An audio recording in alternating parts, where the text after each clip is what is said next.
Hi hello నమస్తే welcome to కేమా news. అయితే ఈరోజు బర్నింగ్గా మనం మాట్లాడుకోవాల్సినటువంటి అంశం ఏంటంటే స్థానిక సంస్థల ఎన్నికలకు సంబంధించి ఇప్పటికే ఒక డెడ్ లైన్ అయితే ఇవ్వడం జరిగింది తెలంగాణ హైకోర్టు. అయితే తెలంగాణ హైకోర్టు ఇచ్చినటువంటి డెడ్ లైన్ దాదాపు సెప్టెంబర్ 30 లోపు తెలంగాణలో స్థానిక సంస్థల ఎన్నికలను పూర్తి చేయాలని చెప్పేసి ప్రభుత్వానికి హెచ్చరికలు జారీ చేసింది. ప్రభుత్వంతో పాటుగా తెలంగాణ ఎలక్షన్ కమిషన్కు కూడా హెచ్చరికలు జారీ చేసినటువంటి విషయం మనందరికీ తెలిసిందే. అయితే డెడ్ లైన్కి సంబంధించి ఇప్పటికే ఆల్రెడీ జూలై మాసం కూడా చివరి దశకు వచ్చిన పరిస్థితులు ఉన్నాయి. అయితే ఈ జూలై అప్పటికే ముగిసేటటువంటి సమయం వచ్చినప్పటికీ కూడా ఈ యొక్క ఆర్డినెన్స్ కావచ్చు లేదనుకుంటే గవర్నర్ ఆమోదం కోసం ఎదురు చూస్తూ పడిగాపులు కాస్తూ ఉంది తెలంగాణ రాష్ట్రంలో ఉన్నటువంటి కాంగ్రెస్ సర్కార్. అయితే ప్రస్తుతం మనం చూసుకుంటే మొన్న జరిగినటువంటి కేబినెట్ సమావేశంలో ఈ యొక్క బీసీ రిజర్వేషన్లకు సంబంధించి 42% పెంచినట్టుగా ఆర్డినెన్స్ ఏదైతే ఆర్డినెన్స్ తయారు చేసి గవర్నర్ దగ్గరికి ఆమోదానికి పంపించడం జరిగింది. అయితే గతంలో నిర్వహించినటువంటి అసెంబ్లీ సమావేశాల్లో భాగంగా అసెంబ్లీ సమావేశాలలో కూడా ఈ యొక్క 42% బీసీ రిజర్వేషన్లకు సంబంధించిన అంశాన్ని అటు చట్టసభల్లో ఆమోదం పలికిన తర్వాత ఆమోదాన్ని నేరుగా కూడా కేంద్ర ఆమోదం కోసం పార్లమెంటుకు పంపడం జరిగింది. అయితే కేంద్ర ఆమోదానికి సంబంధించి కేంద్రం కొన్ని అడ్డంకులు పెడతా ఉన్న సిచ్యువేషన్స్ కనబడతా ఉన్నాయి. అయితే బీసీ రిజర్వేషన్లకు సంబంధించిన నేపథ్యంలో కూడా 42% రిజర్వేషన్ల పెంపును చేస్తే ఇది ప్రధానంగా ఉద్యోగాలకు సంబంధించినటువంటి జాబ్స్కు సంబంధించి అదేవిధంగా మనం చూసుకుంటే ఎడ్యుకేషనల్కి సంబంధించినటువంటి అంశాల్లో కావచ్చు అండ్ దాంతోపాటుగా కేటాయింపులకు సంబంధించిన రిజర్వేషన్ల కేటాయింపులకు సంబంధించిన దాంట్లో కావచ్చు. అయితే దీంట్లో ప్రధానంగా ముస్లింలకు సంబంధించి బీసీలలో మైనార్టీస్ ఉండడం వల్ల ఈ యొక్క ముస్లిమ్స్ ఉండడం వల్ల దాన్ని కూడా కొంత బీజేపీ అడ్డుకునే ప్రయత్నం చేస్తూ ఉంది. అయితే ప్రస్తుతం ఉన్నటువంటి సిచ్యువేషన్స్లో ఈరోజు మనం ఈ టాపిక్ని ఎందుకు చర్చించుకోబోతా ఉన్నాం, అసలు ఈ టాపిక్ చర్చించడానికి బలమైనటువంటి రీజన్ ఏంటి అని అంటే డెడ్ లైన్ అనేది ఆల్రెడీ ఈ రోజుకి గడువు లాస్ట్ హైకోర్టు ఇచ్చినటువంటి గడువుల్లో ఆర్డినెన్స్కి సంబంధించినటువంటి ఆమోదం నేపథ్యంలో గవర్నర్కి మొన్న జరిగినటువంటి కేబినెట్ సమావేశంలో ఈ యొక్క మంత్రివర్గ కేబినెట్ సమావేశంలో ఆమోదం పలికి ఆ ఆమోద పత్రాన్ని పొందుపరిచి ఆర్డినెన్స్ రూపొందించి గవర్నర్కు పంపారు. గవర్నర్కు పంపితే గవర్నర్ దాన్ని పూర్తి స్థాయిలో కూడా ఒక స్టడీ చేసిన తర్వాత మరి ఆర్డినెన్స్ ఎట్లా ఇవ్వాలి ఈ యొక్క ఇచ్చినటువంటి నేపథ్యంలో మరి 42% అంటే గతంలో 22% ఉన్నటువంటి బీసీ రిజర్వేషన్ను ప్రస్తుతం కాంగ్రెస్ పార్టీ 42% చేస్తే ఇది 2018 ప్రకారం ఏదైతే గ్రామ పంచాయతీకి సంబంధించి అప్పుడు కేసీఆర్ హయాంలో నిర్వహించినటువంటి పంచాయతీరాజ్కి సంబంధించిన చట్టం ప్రకారం 2018 చట్టం ప్రకారమే 22% రిజర్వేషన్లపైనే కొనసాగుతోంది. అయితే దాన్ని బేస్ చేసుకొని ఇప్పుడు దాన్నే 42%కి కాంగ్రెస్ పార్టీ చేసింది. ఈ కాంగ్రెస్ పార్టీ చేసినటువంటి 42% రిజర్వేషన్లకు సంబంధించి ఈరోజు డెడ్ లైన్. ఈరోజు సాయంత్రం కల్లా ఒక క్లారిఫికేషన్ గవర్నర్ ఇవ్వకపోతే జగదీష్ వర్మ ఇవ్వకపోతే ఇప్పుడు కాంగ్రెస్ చేతిలో ఉన్న ఆయుధం ఒకటే ఆయుధం ఏంది అని అంటే నేరుగా గాంధీ భవన్ నుంచి పార్టీ తరపున అంటే కాంగ్రెస్ పార్టీ తరపునే ఎలక్షన్స్కి వెళ్ళాలి. 42% అంటే గాంధీ భవన్ నుంచి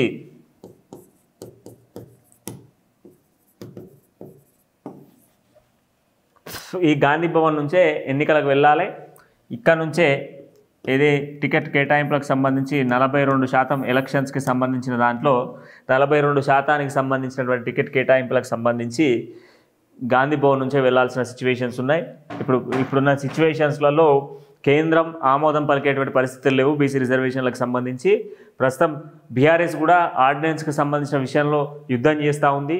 బీజేపీ ఒకవైపు కొంత వ్యతిరేకిస్తున్నప్పటికీ 42% రిజర్వేషన్ల అమలుకు సంబంధించిన దాంట్లో ఇప్పుడు కాంగ్రెస్కు ఉన్న డెడ్ లైన్. ఒకవేళ యాక్చువల్ అయితే ఈరోజు కేబినెట్ సమావేశం ఉంది. కేబినెట్ సమావేశం కొంత 5 మంత్రులు ఢిల్లీలో ఉన్న నేపథ్యంలో కేబినెట్కి సంబంధించిన మంత్రివర్గం కేబినెట్ భేటీ అనేది వాయిదా వేయడం జరిగింది. ప్రస్తుతం ఉన్నటువంటి సిచ్యువేషన్స్లో మరి కేబినెట్ లేదు కనుక మరి గవర్నర్ ఆమోదం తెలపకపోతే కాంగ్రెస్ పార్టీ దగ్గర ఉన్నటువంటి ఏకైక ఆయుధం ఒకే అస్త్రం ఏంది అని అంటే గాంధీ భవన్ నుంచి వెళ్ళాలి. అయితే ఇదే దశలో ఇప్పటికే ఎలక్షన్ కమిషన్ కూడా ఒక ప్రక్రియ మొదలుపెట్టింది. ఈరోజు కలెక్టర్లకు ఆదేశాలు ఇవ్వడం జరిగింది.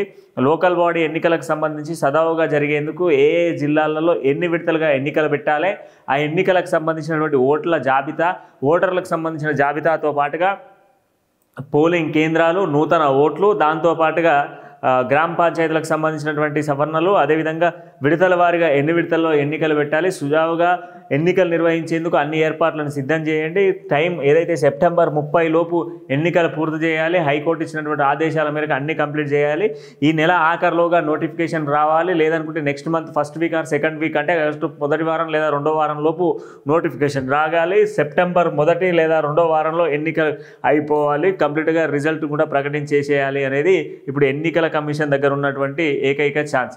ఎన్నికల కమిషన్ ప్రభుత్వంతో సంబంధం లేకుండా సజావిగా జిల్లా అధికారులకు, ఉన్నత కలెక్టర్లకు, ఇప్పటికే కలెక్టర్లకు, ఉన్నత అధికారులకు ఇన్స్ట్రక్షన్స్ ఇవ్వడం జరిగింది.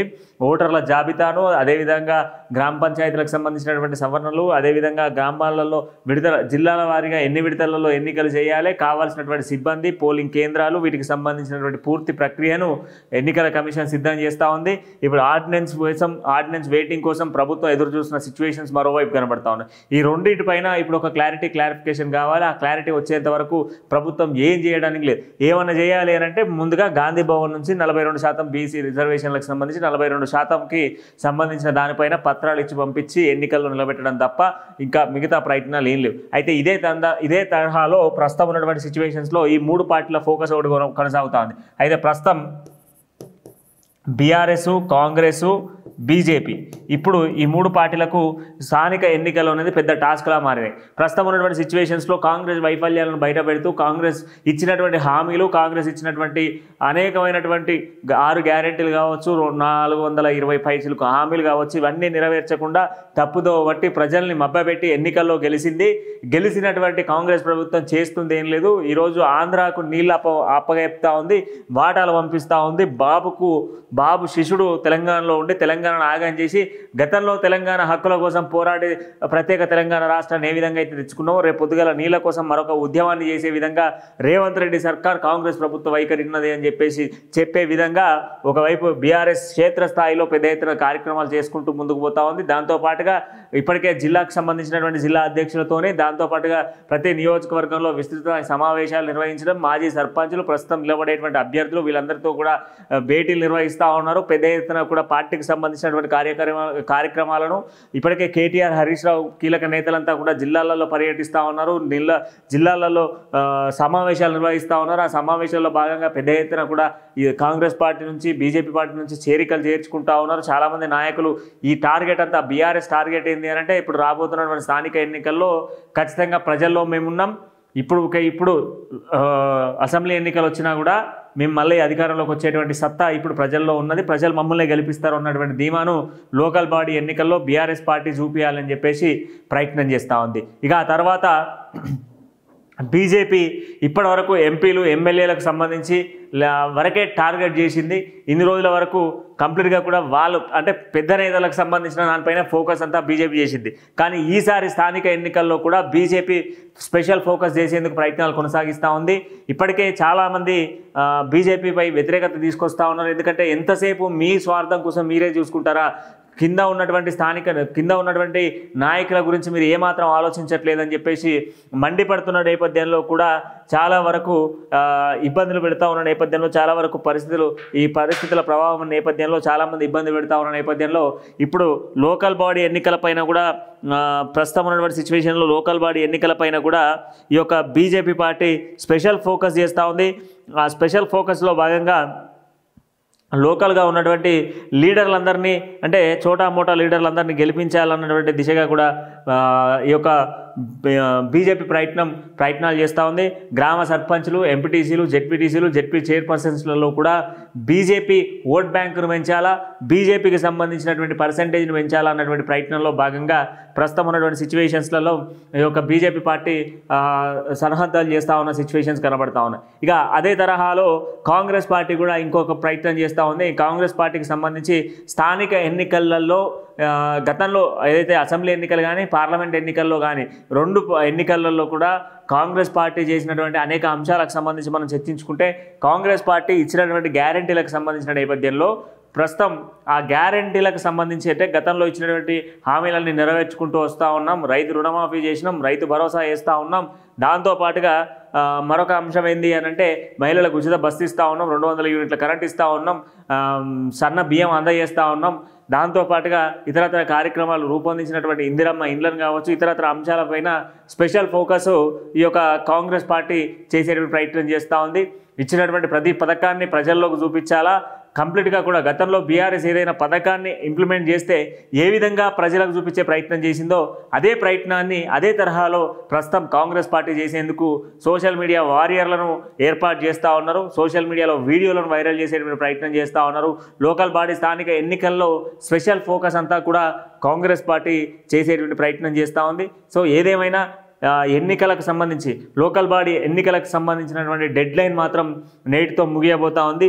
ఏదైనా ఒక క్లారిటీ ఆర్డినెన్స్ రాకపోయినా వచ్చినా ఏదైనా ఒక క్లారిటీ ఈరోజు కాంగ్రెస్ ఇవ్వాల్సినటువంటి సిచ్యువేషన్స్ ఉన్నాయి. ఏదేమైనా రిజర్వేషన్లకు సంబంధించినటువంటి కేటాయింపులపై ఈరోజు ఒక క్లారిటీ అయితే ఇవ్వాల్సిన పరిస్థితి కాంగ్రెస్ పార్టీ పైన కనబడతా ఉంది. మరో వీడియోతో మళ్ళీ కలుద్దాం. అంటే నేను చూస్తూనే ఉండి కేఎంఆర్ న్యూస్.